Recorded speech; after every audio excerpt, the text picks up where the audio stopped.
Good afternoon, everyone. Good afternoon. My name is Mark Wright, and I'm the research director here at the Minneapolis Fed, and for the time being, the interim director of the Opportunity and Inclusive Growth Institute. And so I'm happy to welcome you on behalf of the Fed and the Institute to our fall conference here today. We've got an exciting agenda for the next 2 days, exploring issues related to regional divergence, regional shocks. Right at the outset, I want to acknowledge the support and help of David Order in putting together this program and helping to deliver on what we hope is going to be a really great conference. So thank you, David.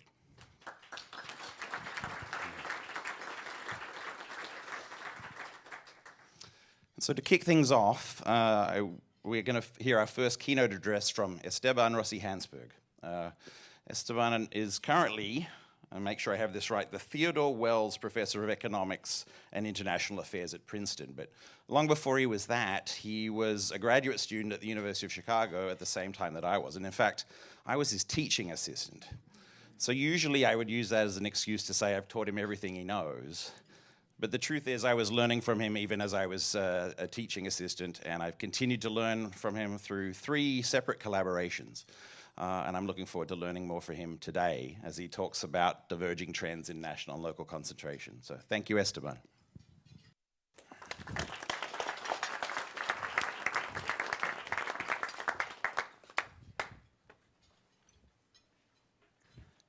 Okay, so is it on? Great, thanks Mark, thanks for the introduction. As you shouldn't believe anything that Mark says about me because we've been friends for a long time, and so he's biased naturally, or I hope so at least. Thanks for including this on the program. This is a paper that I wrote recently with Pierre Sartre and Nico Trachter at the Federal Reserve Bank of Richmond. And it's a paper that it's a very simple paper, as you'll see. It's a paper that it's really about calculating some basic facts that we think are important. And so it's an empirical paper about these facts. I'm going to show you these facts, and I'm going to make an argument of why these facts are important. And the argument is very simple. The argument is essentially, for those of you who woke up today in Minneapolis, the argument essentially says that when you woke up today and you went to have your cup of coffee, you didn't think about having that cup of coffee in LA or in New York. You simply went to your local coffee shop and bought your coffee, right? Maybe there were 2 coffee shops and so you were deciding where to buy it, here or there, depending on what they offered or depending on the price. But you definitely didn't consider all the coffee shops in the United States, certainly not the ones in New York or in LA. And I would argue that that basic story is true for most of what you buy. Most of what you buy locally, right? And so when we think about market concentration, we don't want to think nationally, or we certainly don't want to think nationally for everything that we buy. For many of the products that we buy, we need to think locally. And we need to calculate, and we need to think about the trends in local concentration. How many producers are in these local markets where people are, comparing and deciding where to buy and where to consume the different goods. So that's the argument. And so what we're going to do is simply, go and calculate trends in local concentration. I'm going to show you that work. Now, this, comes or the literature or the context in which this paper falls is one in which we know from many studies out there that national concentration has been increasing for the last 20, 25 years. And, this is going to be true in everything that I'm going to show you as well. So this is uncontroversial. The evidence is very clear. Everyone has calculated this. Now, there's a narrative out there that has connected these increasing national concentration measures with increasing market power by the top firms. And so there's some papers that have claimed that, we've seen increases in markups, we've seen increases in profits, and that this is perhaps also related to declining labor shares and declining firm entry and dynamism, how often workers change employers and things like that. And so there's this consistent narrative out there that says, well, these firms are becoming larger at the national level, and this is allowing them to, exert their monopoly power or monopsony power in the market, and that has led to all sorts of different consequences, some of which are these ones. Now, some of these facts are, more debated than others, but at the cornerstone of this idea is this increase in national market concentration. It seems very important as a cornerstone fact, and like I said, we all agree on it. I mean, the evidence is very clear that this has in fact been the case. But here comes my story about your morning coffee, right? Why do we care about national concentration? Shouldn't we care about local concentration? And so let's see what has happened to local concentration. And so I'm going to show you what has happened for the last 25 years from 1990 to 2014 to national measures of product market concentration using a particular data set that we have access to through the Richmond Fed. I mean, or the Fed system has this data, and it's data that is not the census data, but and so it has perhaps some problems relative to the standard census data, but it's data that is helpful to calculate some things, and it's very easily accessible. And it doesn't have all the disclosure problems, etc., that other data sets may have. Okay, and so today I'm going to show you 4 facts using that data. So the first fact, and in some sense the cornerstone fact to the paper, the main fact that I'm going to try to show you today is, as I said before, national concentration measured by the Herfindahl index that I'll define in a second, but you can use different measures of concentration, has been increasing, so as others have said, so this data, we're going to kind of confirm that with this data. But when we go to the local level, when we measure markets locally, and I'm going to have different definitions of local, city, county, zip code, when we measure this thing locally, there is a very clear and large declining trend in market concentration. So market concentration has been falling when we measure it at the local level. Now perhaps this is just the result of particular industries, of a couple of industries that are special, etc. And so we're going to go and we're going to take all the 8-digit industries in our data set. I'm going to exclude some sectors, and I'll be specific about that in a second. But I mean, I'm going to take most of the US economy.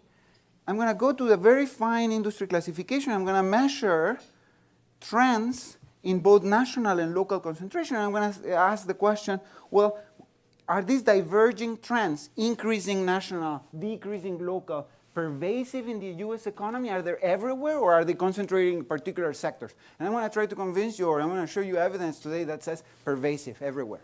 More in some big sectors than in others, but you find them everywhere, right?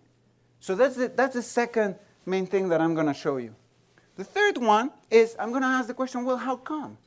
Seems strange, right? How can national go up and local go down? Well, again, go back to my story. Well, in order for local to go down, it has to be that there's more producers in your local market, or the distribution of producers in your local market has changed. So we're going to ask, well, we know that for the national trend, the big producers are the culprits of it. I mean, they have been becoming larger. So Walmart has become larger. Home Depot has become larger. I mean, there's many examples of these firms that have become Starbucks, right? But so what has happened at the local level? What's their role at the local level? And so what we're going to find is that these big producers in a given sector, they're contributing, they're amplifying the national increase, right? But they're also amplifying the local decrease. So they are contributing to the local decrease in concentration. How? Because they are growing by adding plants in more locations. That's the way they grow. And when they grow and add more plants in more locations, there is more plants in those locations. There's more producers, more sellers in those locations, and that decreases local concentration. Right? Okay, so I'm going to show you some evidence of that it changes those both trends in the way that I described. And then the final thing that I show you is that I'm going to go to an event study type of design. So I'm going to say, well, let's look at particular markets where I know for a fact that the top producer in a particular industry opened an establishment, and let's see what happens to the Herfindahl or to measures of concentration in that specific market where I know this top producer opened a plant as that producer opens the plant. So before and after that producer opens the plant. Okay? So that's the agenda for today. Like I said, I'm going to use this data, this National Establishment Time Series data. It's private data by Don and Bradstreet that then was aggregated by these Walls and Associates. It's for 1990 to 2014. It includes sales, employment, owning, enterprise, primary industry, and location. You can follow the ID of the establishment so you can see where they go, the establishments, if they change ownership and things like that. And we can see the industry, in particular, the finest industry classification that we can see is this 8-digit SIC. And most of what I'm going to do is going to be at that level of aggregation, although pretty much everything that I'm going to say is robust to doing it at more aggregated levels. Everything that I'm going to do is going to be for most of the U.S. economy. I'm going to exclude, for different reasons, agriculture, education, government, healthcare, mining, and nonprofits. So the strangest of those, could be for you why or what's the reason why we're excluding education and mining, for example. Well, the main reason is because studies out there that have compared these data sets with the census data tell us that the big misses are in those sectors, so mining and education in particular. And then other sectors like healthcare, I'm excluding because, it went through this big transformation, which was Obamacare. And so, that's a specific change that, we don't really understand. But again, we can add it, and it doesn't really affect the trends that I'm going to show you. So in the paper, we do all sorts of robustness with this. There's more you can do in terms of comparing this data. But if there's questions about this, I can address that more later. Okay, so again, you can also do it for different measures of concentration. Here I'm going to use the Herfindahl for most of what I'm going to show you. So the Herfindahl index is a measure of concentration that essentially takes the shares of enterprises in a particular unit. Say if you're calculating the national concentration, is the share of a particular firm in the country in that particular sector, then squares those and adds over them. And so it's an index that is going to be between 1/n and 1. So if a monopoly that only has one firm in it, the Herfindahl is going to be 1. Like I said, people have used different measures of concentration, like the share of the top firms, etc. We've reproduced everything that I'm going to show you with those measures. So the particular measure is not that important. Okay? In most of what I'm going to show you, we're going to look at changes over time. We don't really want to compare the levels of the Herfindahl indexes themselves because those, of course, depend on the size of the industry, how big establishments are in a particular industry, etc. So we're going to do everything in changes. So every time I aggregate, I'm going to aggregate directly in changes. So those are kind of some details of what we're doing. And in most of what I'm going to show you today, the weight that I'm going to use to aggregate industries is going to be an employment weight. So it's going to be weighted by the employment size of the industry. You can use other weights like sales, for example, and again, this is all robust to that. Okay, so this is the main plot, in some sense, that tells the story. This is or fact 1 that I mentioned before. So you see four lines. I hope you can see them. So this is this measure of concentration that I just talked about. It's all normalized to 0 in 1990, and so this is only about the trend, how it has evolved over time, right? The blue line, the top line in the graph, is if I do this at the national level. So if I take the view that the literature has taken so far, which is, well, let's calculate concentration at the national level, then you find the blue curve, and so that's the increase that we've been just talking about, right? I mean, that the literature has found before. You know, it's a very, it's kind of a continuous increase over the 25 years between 1990 and 2015. Now, the other three lines there calculate these measures of concentration at the local level using different definitions of local. So what's the local market? When you're thinking about that coffee or breakfast this morning, what is the scope of what you're thinking about? Is it your little neighborhood, your zip code, or is it the county, or is it the city, right? What is it that you're considering? What's the definition of that market? And so, you know, this is using different definitions, and what you find is, you know, this very systematic declining trend. And so this is exactly what I was talking about before, right? You see an increase in the national concentration, but when you measure local concentration, you see a decrease, and it's a large decrease, right? It's a very systematic, large decrease over the 25 years. You can do it by sector, so if I can divide the economy by major sector, so manufacturing, wholesale, retail, fire, and services, for all of them, you see the increase in the national, the decrease in the local. So in this particular case, I'm using the definition of local as a zip code. So it's really like the neighborhood definition, if you will, right? So very, very large declines at the zip code level, and the increases that we've seen before at the national level. To take retail trade, for example. So retail trade is an interesting case. That's, you know, the Walmart story, if you will. I mean, Walmart is one of the sub-industries in that sector, or is the dominant firm in one of the sub-industries in that sector. Well, you see the national trend, that's the top line of the blue lines. So it's the one that has, where we see the biggest, the largest increase in national concentration over these 25 years. It's also the one where we see one of the steepest declines in local concentration. So, right, so exactly the sector that is growing the fastest, where concentration at the national level is growing the fastest, at the local level is falling the fastest. So that's the dark dashed line, red line. Okay, but it happens but it's in all sectors. It's not like a specific story to one sector. Okay, so that's one thing. Now so that's fact number one. If we measure this at the local level, for all major sectors, national is growing, but local is declining. First fact. Now the second fact is, well, how pervasive is it? Is it just in particular parts of the economy? Well, we already know that it's not, because it kind of holds for the major sectors, but it still could be like, you know, mostly in some subsectors in those sectors, etc.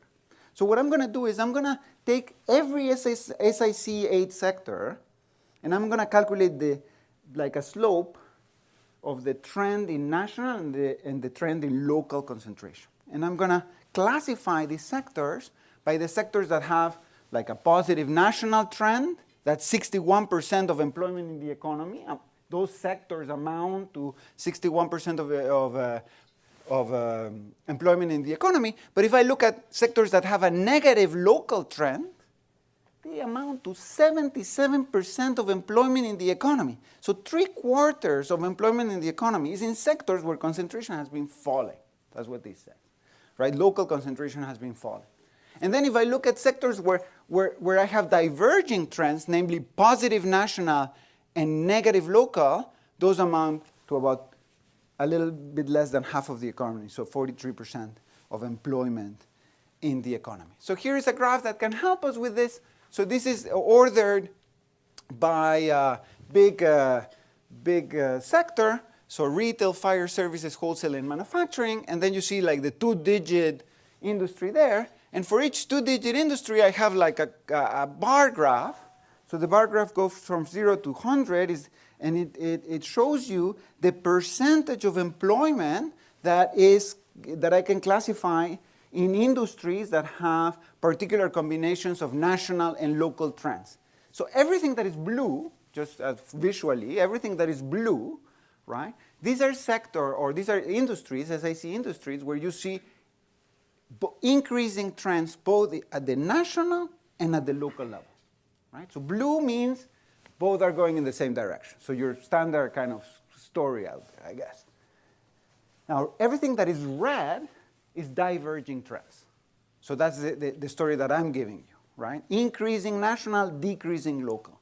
And so you can see red is really everywhere in retail, right? In finance, in services, a little bit less so in manufacturing, right? There's more blue in the manufacturing side. Natural, why? Because in manufacturing we think that markets are more national, right? A manufacturing producer is sending its goods everywhere, right? Or at least some do. Now there's some industries in manufacturing where there's a lot of red still, right? And in fact, as I showed you before, on average, the red part dominates because we see diverging trends in manufacturing too. But there's certainly a lot of blue here, indicating that, you know, there's many subsectors or industries, SIC8 industries, where you do see increasing trends both at the local and the national level. Okay? So I want you to remember this color coding. Diverging for red, that's the story that, you know, holds on average in the US economy. And then the ones where both trends are positive, blue. And I'm going to show you a bunch of exercises for the red industries and for the blue industries. Okay? So, but the point here is, you know, these diverging trends are everywhere, except for one bar here. There's one bar that doesn't have any red. That's subsector 21, which is tobacco products. So tobacco products, you know, what I'm saying doesn't apply for tobacco products. Okay. So now I wanna, you know, try to understand these diverging trends. And so we're gonna go and we're gonna try to see what's the role of these top firms in creating these trends. And so I'm gonna define a top firm as the firm that has the largest sales in an industry, in an SIC8 industry, in 2014, at the end of the sample. Why am I choosing the end of the sample? Because those are the ones exactly that have been growing, right? So they're causing the national trend. So that's exactly what I want. I want to capture those guys, the guys that are expanding over time and are the largest guys at the end of my sample. Okay, so I'm identifying those firms, and I'm asking, well, what's the role of those top firms in each one of these SIC8 in creating these trends? And so here's what you get. So what I have here is the solid lines, the solid yellow and the solid red lines, are reproducing the graph that I showed you at the beginning. So this is just, you know, the increasing national and the decreasing local at the aggregate level for the whole economy on average. And then I'm taking the top firm in each industry out of, and I'm recalculating those trends. And then you get the dashed line. I'm recalculating at the local level, I'm recalculating at the national level. And so what do you see?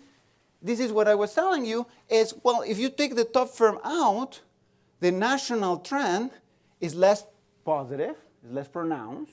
Well, I mean, that's obvious, right? That's exactly what generated the national trend, are the big guys, right? But they are also, those big guys are also amplifying the decrease in the local concentration. Namely, if I take them out, right, the decrease in local concentration is less pronounced, too.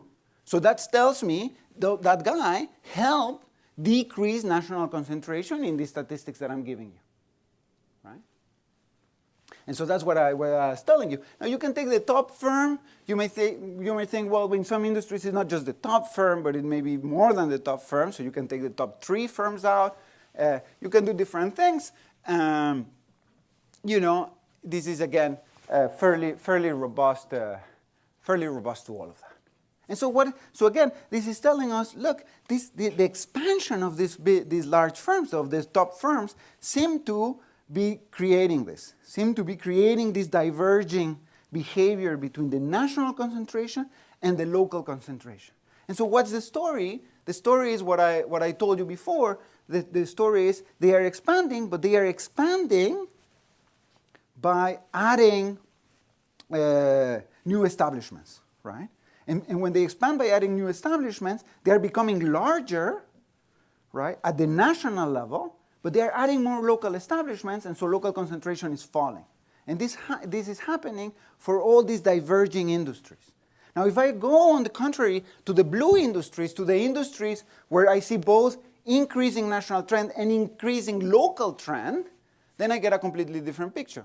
By construction, these industries, both of the solid lines are increasing, but if I take the top firm out, right, both of these positive trends become, less pronounced. So instead of, closing down towards zero, as I showed you in the previous graph for the diverging industries, both when I take the top firm out of the blue firms, the firms out of the blue industries, the industries where you see both trends increasing, then you see this trend going down, both at the national and at the local level. Okay, so this story, so it seems, so this seems to confirm this basic intuition, which is, these firms, at least in these diverging industries, which are the dominant industries on average in the U.S. economy, we're seeing this behavior where they are entering, and by entering, they're lowering local concentration, even though they're expanding. And this is very strong mechanism. Think about it, right?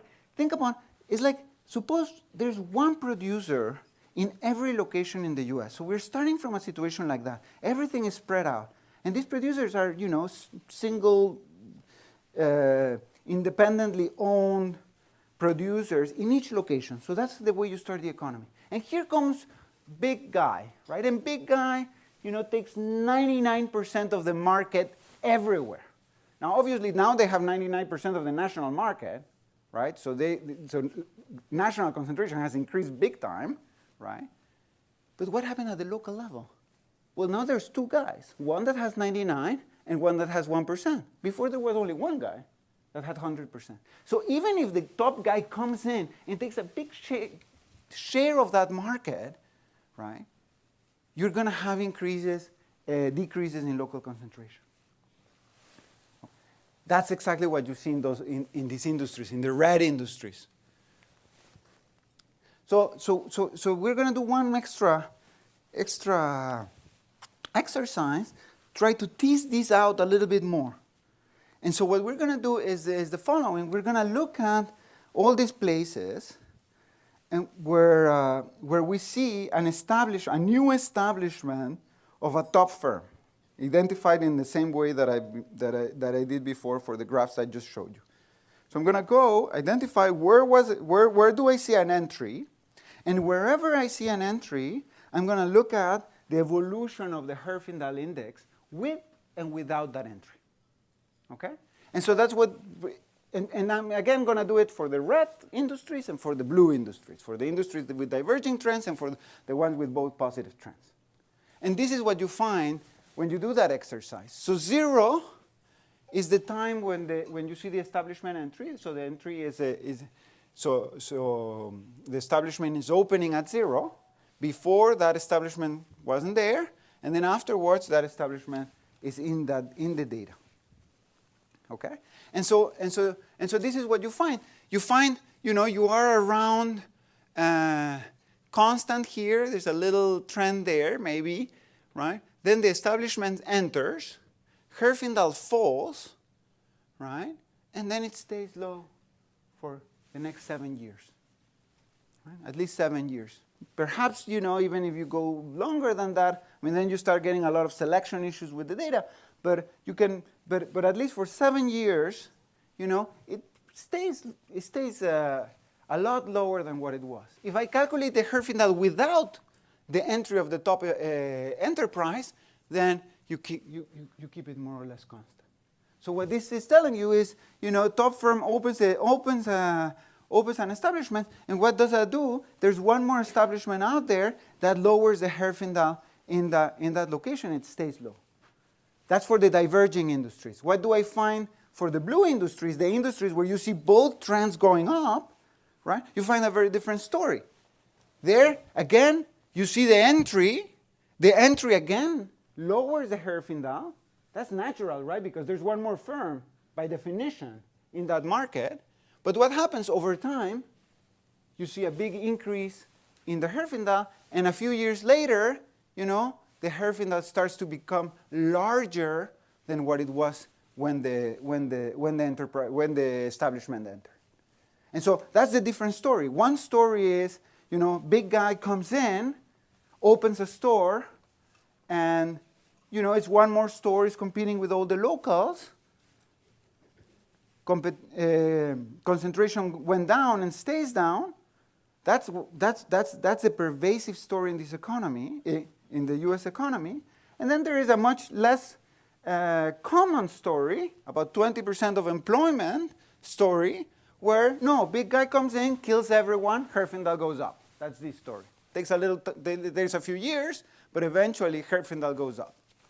Right? But that's just not such a big chunk of the U.S. economy. It's a smaller chunk of U.S. economy. So at the end of the day, this is the dominant story on average. Those are the graphs that I showed you at the beginning. Okay? Then you can go, how am I doing? 15 more? I'm probably not going to use it all. You know, you can go to particular cases. You can try to be more specific. I mean, we were doing this for every SIC industry in that class, in the blue class or the red class, and then averaging with these weights, as I told you. But you can go to an individual industry. And so one interesting case is the case of Walmart, because it has been studied so much by Tom, for example.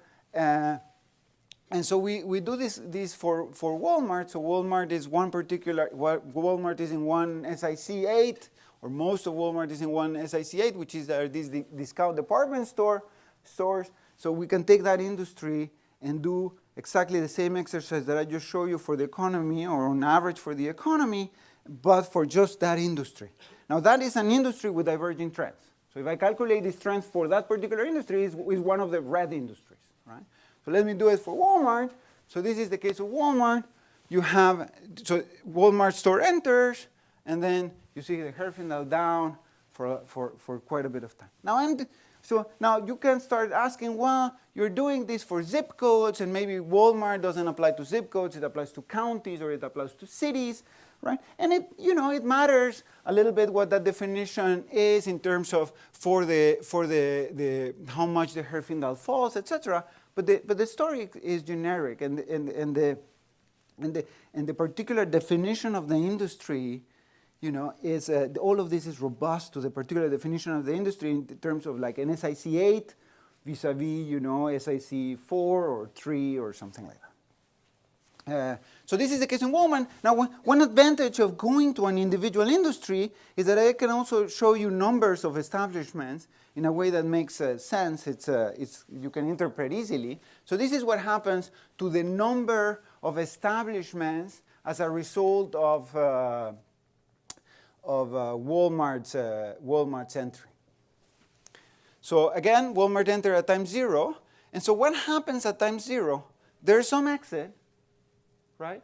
So you see this decline here that tells you that there's some exit if I don't take into account Walmart, the new establishment of Walmart. So there's some exit, and this is about 1/4 of an establishment. So on average, when Walmart enters, a quarter of an establishment exits of the other establishments that were there, not Walmart establishments.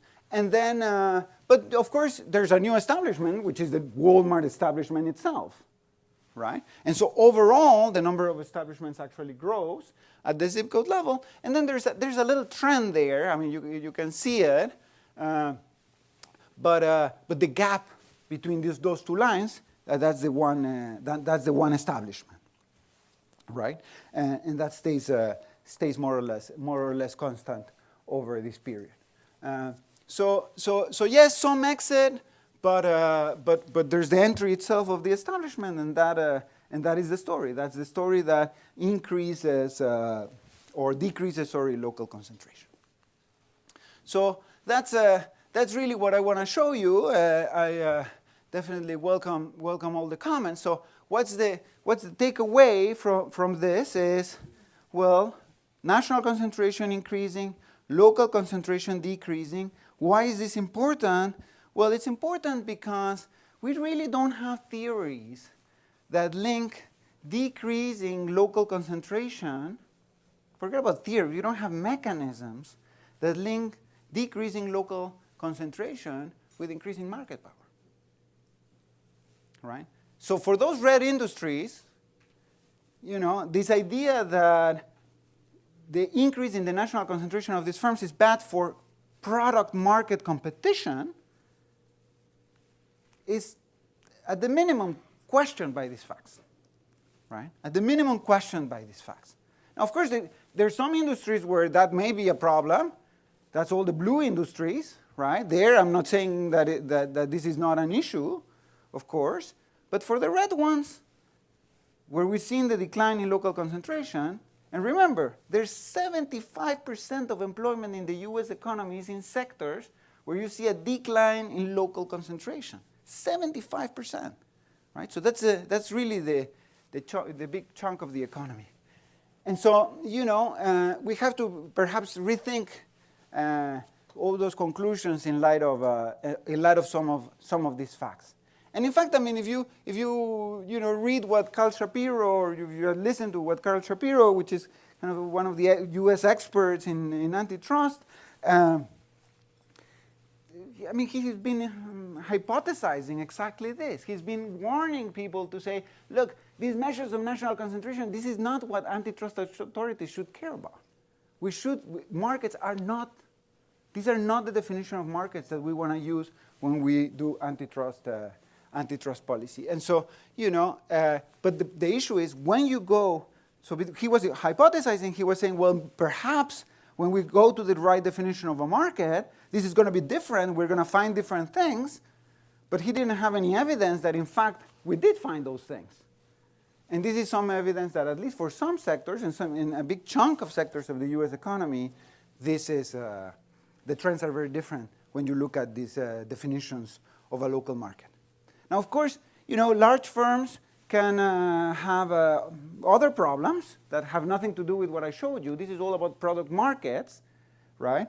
They may exert power in input markets, or there could be regulatory capture. There's all sorts of other things that you can worry about when you see increases in national concentration. And so calculating national concentration may be interesting for these other issues.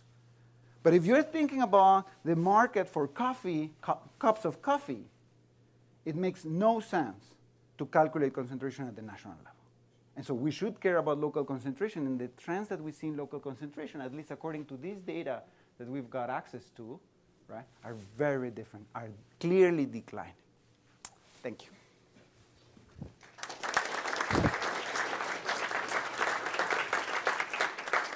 Yeah.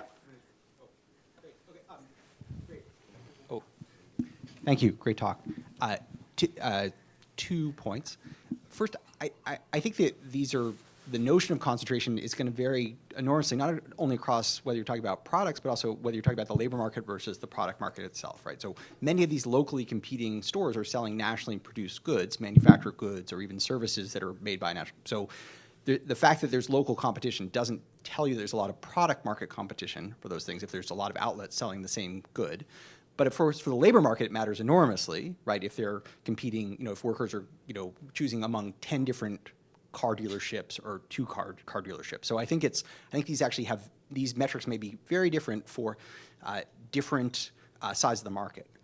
The second point I'd make, and this is more a specific empirical point, the rise in concentration according to sales is much larger than the rise in concentration according to employment. And that's because the firms that are gaining market share rapidly are capital intensive, not labor intensive. If you look at the growth nationally in market concentration according to sales, it's very modest all across the board.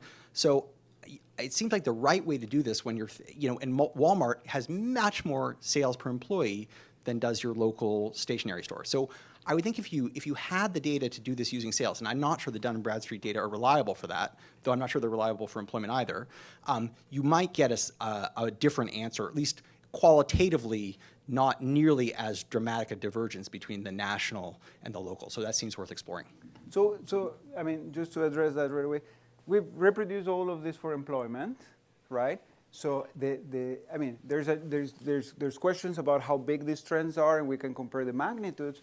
But I mean, all the basic facts that I gave you today, using the same data, you can calculate for employment, and they all hold for employment. So the sales versus employment distinction is not essential, according to this data, in terms of the trends. I'm not talking magnitudes, I'm talking about the fact that one trend is positive and one trend is negative, and you know that it happens for all sectors, etc. The one exception for employment, or where you see the most of an exception, is manufacturing, where you see that national concentration has actually, in terms of employment, has not increased that much. But if you look at other sectors, right, like retail or services, you do find the increase. The increase. Now, in terms of the definition of the market, I mean, there's clearly heterogeneity in how national or local these markets are. No question about that. And in some sense, I hope I made that point too, right? I mean, I was trying to make that point, and in some sense, that's exactly why you find this phenomenon, or this phenomenon is much more pervasive, or it's a natural explanation of why this phenomenon is much more pervasive in sectors that are more local, that are naturally more local, like services and retail, etc. And in others, like manufacturing, where you're right. I mean, there's a bunch of producers that are selling nationally. You find it less. But that's exactly, that's in some sense very consistent. Now, there's other sectors in manufacturing that are also very, very local, like the ready-mix concrete industry, right? Extremely local, right? And in fact, we have a case study in the paper exactly about the Cemex, which is the largest producer in the ready-mix concrete industry, an industry in the manufacturing sector where you see a very similar story to what you see in Walmart. And now there's another point here that it's important that you touch upon, which is, you know, we're obviously applying these cookie cutter definitions of a market. We're saying, okay, let's calculate everything at the city level or at the county level, or right? And so, and you're right. I mean, in principle, what you want to do is you want to define a market for each sector, etc. But that's what IO people would do, and then they write a paper about one market, right? But in some sense, we are interested in understanding these broad trends in the U.S. economy. And the point is that, you know, for the markets where you do see these diverging trends, they are naturally local markets, I would say. And so going national is clearly probably not the right way to do it. And then, you know, whether you should do it at the zip code level or at the county level is debatable. I agree with that. But, you know, we find the same basic facts for all of those definitions. Yep. How do you treat franchises? It strikes me that what's missing in this analysis is the relationship among the different firms. And so it's not at all clear to me that the establishment level is the correct level, because we don't know the power relationship between the firms. Like in manufacturing, it's continued to be the trend, as in auto and many other manufacturing that has supply chains, that they continue to let go of portions of what they do because they are hollowing themselves out. This is similar in many other industries. So I think I'm not convinced by this. Okay. On that level, and you left out healthcare. It is really hard to imagine that in healthcare there hasn't been increasing concentration. That standalone hospitals have disappeared in the United States. Even in Washington, D.C., the Catholic Church finally had to throw in the towel. They even couldn't compete with standalone hospitals. So it's hard to believe that what we have witnessed, right? Whether it's the disappearance of Dayton and Hudson, Wanamaker's, Hex, Sears. I mean, every mall now is dominated by Macy's because those local companies are gone. So maybe even your 7-year horizon isn't correct, because we know that in the face of Macy's, these other stores lasted, it seemed like a good long time. And now you go anywhere in the United States, it's Macy's. There isn't. All of those local stores are gone. Okay, so let me address, so those are good points. And the first point is, I mean, we're not doing this at the establishment level, right? I mean, this is, so the data tells us all the establishments that are owned by the same firm, and so we are grouping those establishments exactly, as owned by the firm. And so when we look at local concentration, we're grouping all the establishments that are owned by one firm as one. And we're looking at the number or the shares of of sales or employment that are part of establishments of a given firm. That's the calculation. So we are not calculating this at the establishment levels. It's all based at the firm level, and so that's very important. Now you can say, well, but still there may be cross ownership of firms, etc. And that's an interesting point, and that this obviously is not taken into account. So if you think that BlackRock owns or people that own BlackRock funds own all these firms, that may be a concern, right? But that's a different concern, right? No. My concern is that for this purpose, I wouldn't differentiate between a McDonald's franchise and a McDonald's corporate-owned store. Their symbiotic relationship is too intense. That franchise operates under a certain set of rules that limits its ability to be a true competitor to the corporate-owned firm, and for other franchises to be true competitors against each other. Okay. They present as a single entity, and we know that this has become an increasing model for the way we structure firms in the U.S. You put as much risk on someone else, and you reinvent your firm to be as financial as possible. So firms really want the risk of markets anymore. I mean, I think you could tell this story just by telling the story of the financialization of American firms.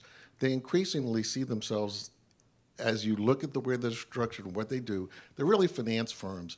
And so the spread of franchising, the spread of putting as much risk on someone locally is what's happened. So in the product market, yeah, you guys take the risk. But McDonald's, we own real estate. I mean, this is the way that they think now.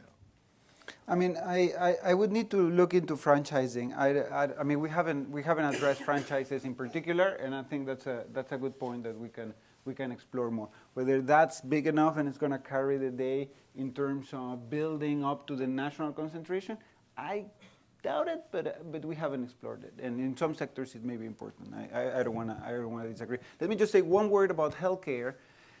What I said about healthcare is, if I bring healthcare in and I showed you all the averages that I showed you, they look very similar. Now I haven't, but that is just because you're combining, healthcare with all the rest of sectors that I have in there. Now, I haven't studied healthcare on its own. And the reason I haven't studied healthcare on its own is because you need to bring in, some detailed concept or notion of what happened with all the healthcare reforms, and we haven't done that work. But that doesn't mean that it shouldn't be done, or that maybe healthcare is dominated by the blue industries rather than the red industries. That may very well be the case, and I'm not making any claims about that. So let me just very simplify it for myself. Go back to your coffee example. So let's say 30 years ago, every town in America had their own local coffee shop. Today, all those coffee shops are out of business, and every town in America has a Starbucks and a Peets.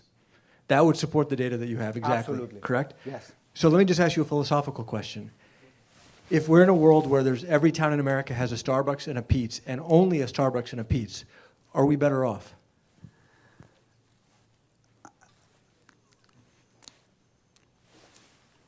Okay, so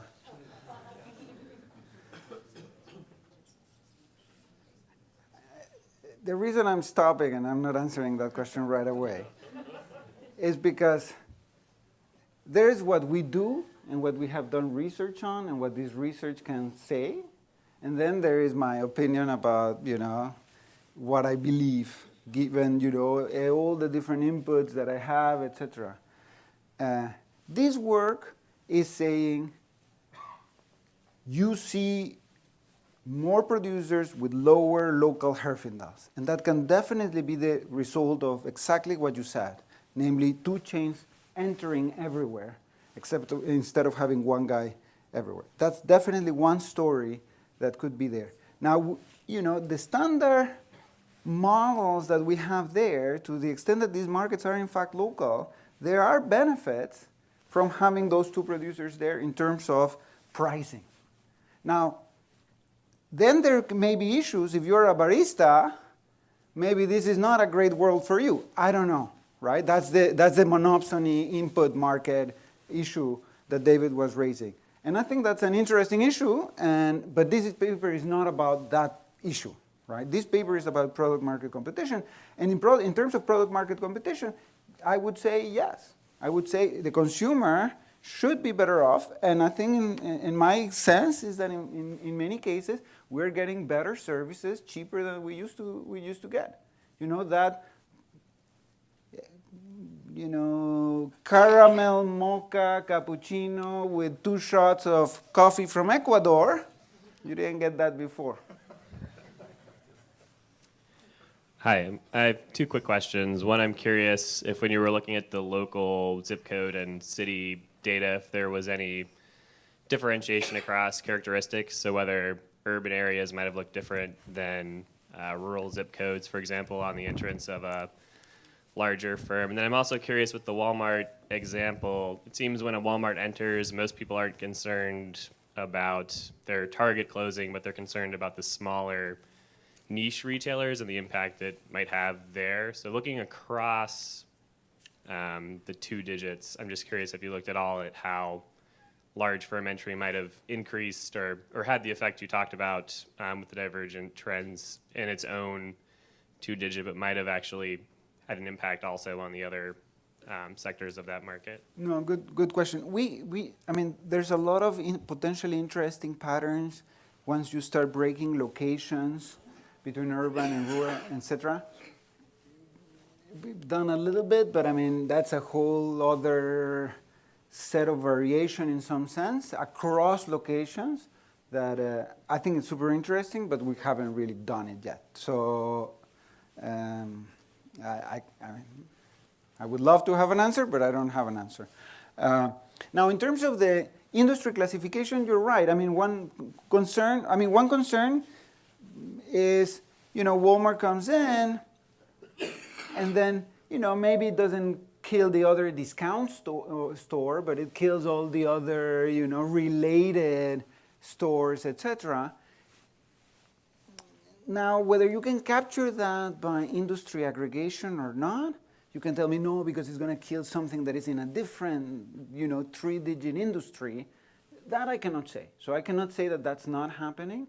But one thing that for sure I can tell you is that if I aggregate up and calculate this instead of at the SIC 8 industry at the 6, 4, 3, all goes through. So that I can tell you. If Walmart is killing something in a different SIC 3 or SIC 2, that would be problematic for this calculation. So that potential is happening. My guess is that that leakage at that level is going to be minimal because these groups, I mean, they include a lot. I mean, once you go to the 3-digit, I mean, it's pretty broad. But yeah. So I'd like to follow up on the question about Starbucks and Peets and just ask, do we have any systematic evidence? So suppose you just think about this example where every, say, zip code used to have 2 coffee shops, local shops, you know, Amy's and Bill's. And now every zip code has Starbucks and Peets. Do we, you know, the standard notion of why we care about Herfindahl is that we think markups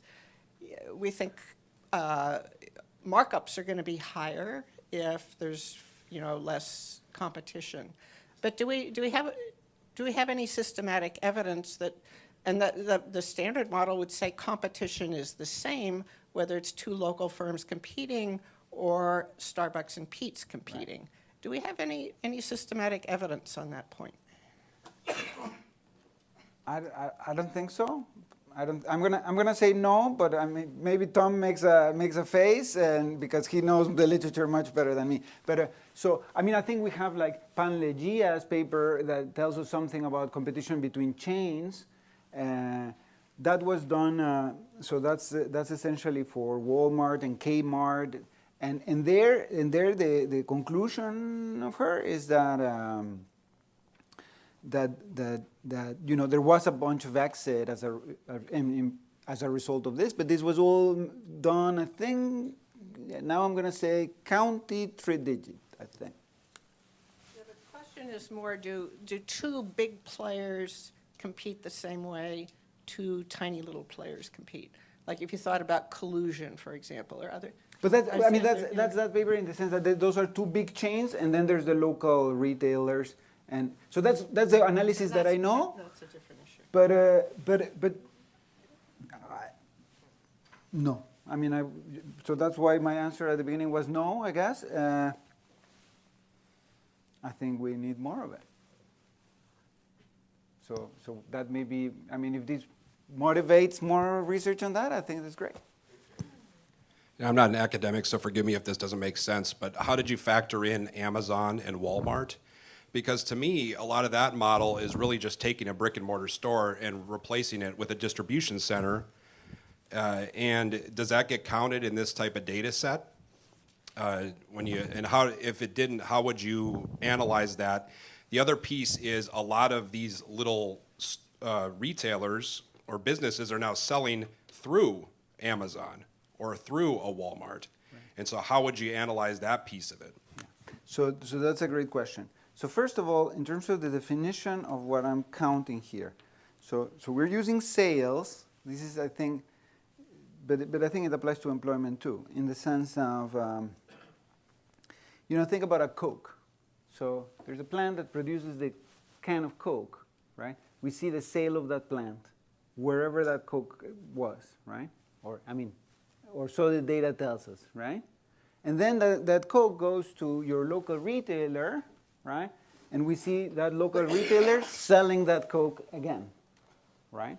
And so whenever I'm talking about the retailer, I'm including that sale wherever the retailer is, but I'm also including that sale, that's where it's sales, is not value added, wherever it was produced, right? And so for producers that are, the producer of the Coke manufacturer, he's sending everything, in a big area probably that is not, restricted to a zip code.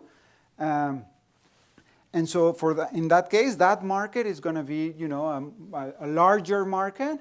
But the retailer that's selling the Coke to the local customers that are actually going there and buying, to drink it, that's probably much more local. So now in terms of the internet, retailers, etc. We really didn't do anything in terms of that. So Amazon is there, and so Amazon has a bunch of distribution plans around the U.S., and those are included as plans of a particular. And so those are going to sell to a particular area, I guess. The distribution point is going to sell to a particular area, and so that's the sales of that particular establishment. And so in some sense, the fact that you go online and buy it online, etc., is where the product is being sold from.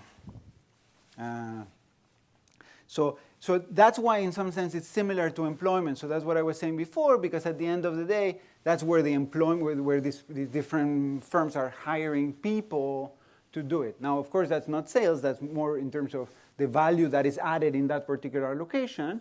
And the fact that we see the similar trends tells us that maybe that distinction is not super important. Great, we'll have one more question. So just I had a question related to that. So suppose we have some small city, some manufacturer who we see in the data as having concentration in that particular region, but this is for tradable sectors, but then he has access to some online portal which sells, for example, Amazon for consumption good, but also other portals which sell manufacturing parts. Right. And then at a national level, he'll be very competitive. But in a regional definition of concentration, it'll be highly concentrated in that sector.